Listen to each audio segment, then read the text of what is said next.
Okay, I'll talk about the Kohaku first. Another nice, imposing fish. She has more of the flowery pattern, as I tend to call it. Again, looks a little stressed probably from transport. Sashi on the fish indicates it's still coming up. On the last Kohaku, the one comment that I would have had on the adult champion is body-wise, and I see it on this fish too, I tend to say they have a smart bump just behind the head when we get into this area that can enlarge.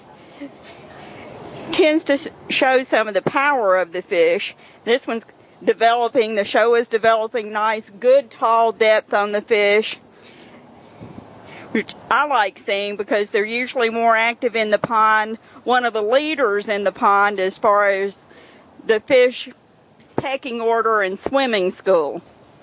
And I like to watch fish at home. I like babies particularly, and watching them grow and develop and seeing who emerges as the leader of the pack and who's the first to come and eat and who hears your voice and comes to see you, because they are still our pets.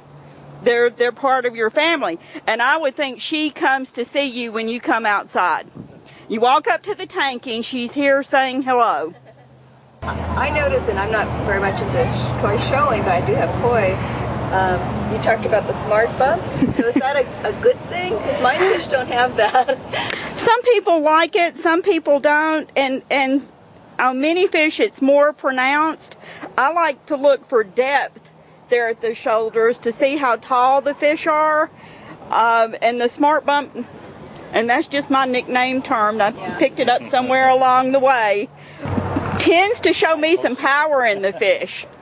And I stick up for the females, you know. If they can come up with that body and show how strong they are, I like seeing it.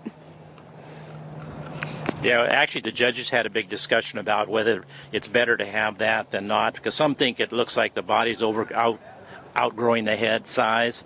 Others feel that shows a very powerful koi, so you can interpret it either way. And so that's going to be an interesting discussion we're going to bring up with all our judges and see, because we tried there's 30 AKCA judges and there's about almost that many ZNA judges in the United States, and we all try to think the same or come up with the same conclusions, but it's always evolving and there's always new ideas and there's always new fish to talk about. But that's something that I haven't heard discussed for quite some time, so it's an excellent question. We're going to... Is this something more new? With No. It depends on which lines. Yeah. Some are flatter and more gradual leading up to the dorsal, and some you get that bulk and that strength there. So we're still working on that, see what the favoritism goes for, and it's a matter of anything else. There's the degrees of it. If, it can be unsightly. Anything that if some koi has a little defect or something, we go by, is it really unsightly? Like if there's on the bottom, the anal fin sometimes is partly missing. Well, you can't even see it when you're looking at koi because you're always judging down. So we really don't count that, those kind of things. We used to handle the fish and they put them all together and we turn them upside down and really check them out all around, but we don't do that anymore because we're always concerned of contamination and disease state. So that's why we judge looking down. The color's all in the back, that's what we want to see, and the balance of the color.